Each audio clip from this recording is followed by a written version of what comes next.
Welcome back to another technical deep dive here in the debug zone.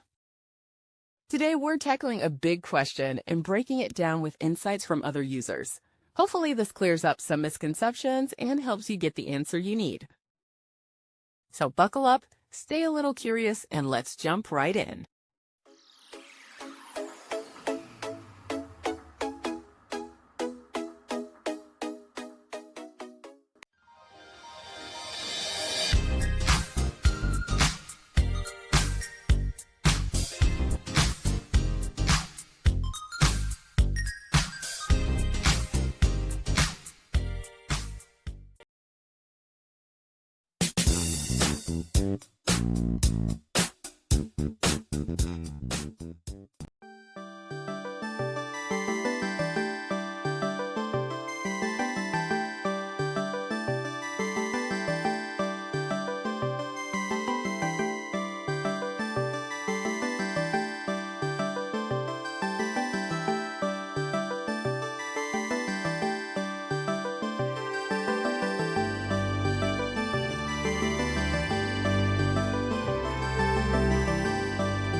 And that's a wrap.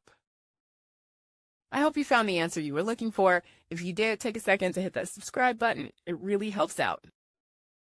And let me know in the comments which solution worked best for you. See you next time in the debug zone.